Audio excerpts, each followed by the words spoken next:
Assalamualaikum warahmatullahi wabarakatuh.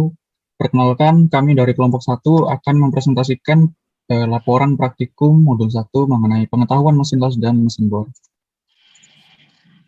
Adapun anggota dari kelompok satu ini, yang pertama yaitu dengan saya sendiri, Wirayudana Nuswantoro, NPM 20123. Adapun rekan saya, Alfian Fakri, 20097, Gading Adian, NPM 20130, Fitriatus Soleha, NPM 20007, Sania Marcella NPM 20016 dan Nabila Eka NPM 20146.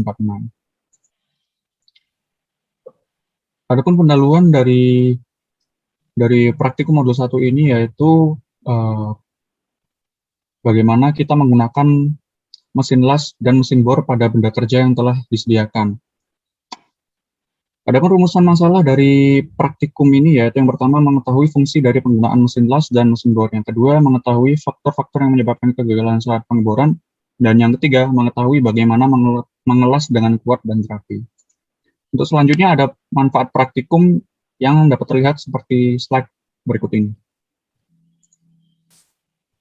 Landasan teori yang dipakai pada praktikum modul pertama ini yaitu K3, mesin las, fungsi bagian mesin las, lalu gambar mesin las, pengertian mesin bor, dan yang terakhir jenis-jenis mesin bor. Untuk landasan teori yang pertama yaitu K3. Keselamatan dan kesehatan kerja merupakan kegiatan yang menjamin terciptanya kondisi kerja yang aman, terhindar atas gangguan fisik dan mental yang dilakukan melalui pembinaan dan pelatihan, pengarahan dan kontrol terhadap pelaksanaan tugas dari karyawan, serta pemberian bantuan sesuai dengan aturan yang berlaku, baik dari lembaga pemerintah maupun perusahaan di mana karyawan tersebut bekerja. Untuk slide selanjutnya akan dipresentasikan oleh rekan saya. Lalu selanjutnya kita akan membahas tentang mesin las, di mana definisi pengelasan menurut DIN adalah ikatan metalurgi pada sambungan logam atau logam panduan yang dilaksanakan dalam keadaan lumer atau cair. Kekuatan sambungan las dipengaruhi beberapa faktor, antara lain prosedur pengelasan, bahan, elektroda, dan jenis kampu yang digunakan. Selanjutnya akan dibacakan oleh Alfian. Berikut fungsi bagian mesin las. Yang pertama ada mesin las yang berfungsi untuk mengubah energi listrik menjadi energi panas. Yang kedua ada kabel massa yang berfungsi untuk mengalirkan dari mesin las ke benda kerja. Yang ketiga ada klem massa yang berfungsi sebagai alat penghubung kabel massa ke logam induk, biasanya terbuat dari tembaga. Yang keempat ada kabel elektroda yang berfungsi mengalirkan arus listrik dari mesin las ke holder. Yang kelima ada elektroda digunakan sebagai pembakar yang akan menimbulkan busur nyala. Yang keenam ada pemegang kawat las atau holder yang berfungsi sebagai pemegang kawat las saat digunakan welder untuk proses pengelasan. Yang ketujuh ada palu las, biasanya digunakan untuk membersihkan hasil pengelasan dan keras las. Yang kedelapan ada sikat baja, sikat khusus untuk digunakan membersihkan permukaan benda yang akan dilas dari zat pengotor. Selanjutnya akan dijelaskan teman saya. Berikutnya terdapat gambar mesin las. Bagian mesin las terdiri dari pengangkat, skala ampermeter, skala penunjuk, saklar mesin, power supply 200 volt, tombol power, handle arus, kabel power, kabel ground, penjepit elektroda, benda kerja, mesin kerja las, dan penjepit massa. Kemudian ada jenis mesin bor yang perbedaannya dapat dilihat dari ukuran mesin bor, cara mengoperasikan, besar dan dalam pemakanan, kecepatan spindle, metode putaran spindle, dan akurasi atau tingkat presisinya.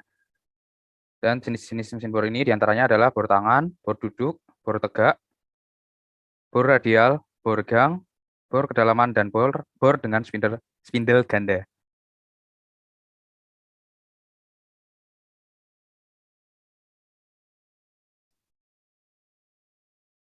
Selanjutnya yang akan dibahas adalah flowchart, di mana yang pertama adalah ada studi literatur, lalu akan dilakukan studi praktikum, lalu dilakukan rumusan masalah, tujuan praktikum, manfaat praktikum. Lalu ada alat yang digunakan, ada mesin las dan mesin bor seperti yang tertera pada slide. Lalu ada bahan yang digunakan, sama ada mesin las dan mesin bor, lalu ada SOP dari mesin las dan mesin bor seperti yang tertera pada slide, lalu ada peralatan K3. Lalu setelah itu, apabila sudah dipahami, maka dilakukan flow sheet, lalu ada analisis, lalu kesimpulan, lalu selesai. Selanjutnya. Berikut flowsheet dari mesin las. Yang pertama menyiapkan alat dan bahan, kemudian menggunakan alat pelindung diri, kemudian menyalakan mesin las dengan menekan tombol on, kemudian mengatur voltase sesuai dengan jenis logam yang dilas. Lalu mengambil dua penjepit, yaitu penjepit kawat dan penjepit massa, lalu menjepit benda kerja yang telah disiapkan menggunakan penjepit massa, kemudian mengambil kawat, lalu menjepitkan pada penjepit kawat, kemudian melakukan pemanasan kawat las.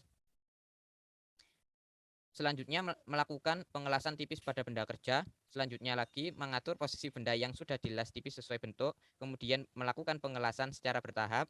Membersihkan sisa karbon yang menempel dengan cara memukul menggunakan palu.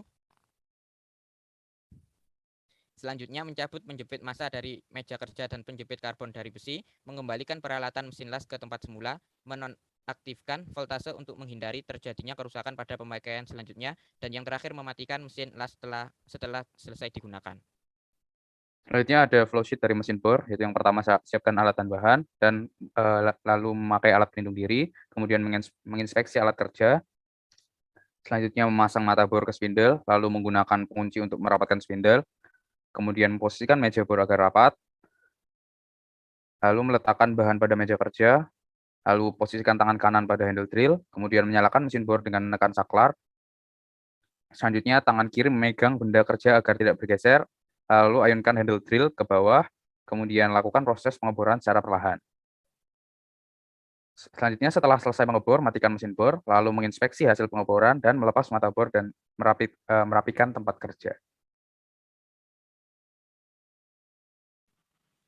Selanjutnya analisa. Mesin las memiliki beberapa bagian yang penting dan berfungsi untuk membantu dalam pengerjaan pada saat praktikum.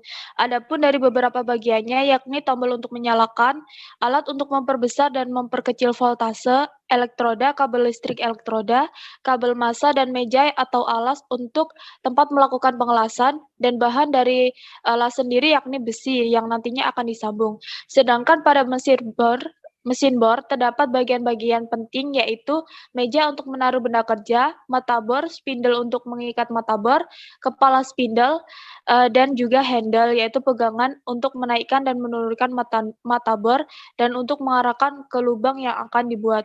Pada praktikum ini bahan yang digunakan untuk percobaan mesin bor yaitu kayu.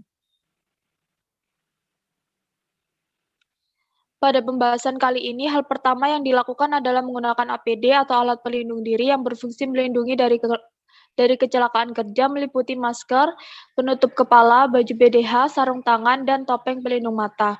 Untuk percobaan pada mesin las, pertama sesuaikan voltase sesuai dengan bahan yang akan dilas. Mengambil dua penjepit yaitu penjepit massa dan penjepit kawat, jepitkan penjepit massa pada benda kerja yang disiapkan dan melakukan pemanasan kawat las dengan cara menempatkannya pada besi atau kawat hingga mengeluarkan percikan api.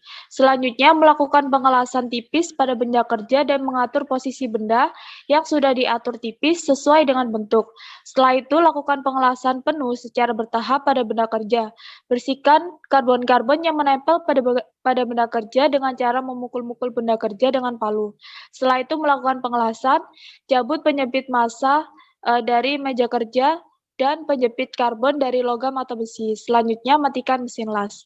Sedangkan pada percobaan mesin bor, hal pertama yang dilakukan adalah memakai APD berupa kacamata. Untuk percobaan pada mesin bor ini, pertama mulai mengukur bagian mata yang ingin dibor, lalu pegang handle untuk menggerakkan mata bor. Setelah proses selesai, rapikan hasilnya dan lepas mata bor dengan kunci bor. Baik, untuk yang terakhir yaitu di sini terdapat kesimpulan, yang mana kesimpulan yang pertama, mesin las berfungsi sebagai alat yang dilakukan untuk menyambung benda menjadi satu dengan energi sumber listrik, sedangkan mesin bor berfungsi untuk membuat lubang pada suatu benda, membuat jalur, serta menghaluskan secara sisi dan akurat. Untuk yang kedua yaitu terdapat kegagalan bor, yang mana faktor penyebab kegagalan tersebut saat melakukan pengeboran yaitu di saat mata bor yang digunakan tidak dikunci secara kuat pada spindle sehingga nantinya akan menyebabkan hasil pengeboran kurang maksimal. Untuk selanjutnya yaitu kegagalan pada las, yang mana faktor kegagalannya ini pada saat melakukan pengelasan adanya rongga di antara sambungan sehingga menyebabkan hasil las kurang kuat. Selain itu, jika jarak elektroda terlalu dekat bisa menempel pada benda kerja dan jika terlalu jauh, maka elektroda tidak akan menumpuk.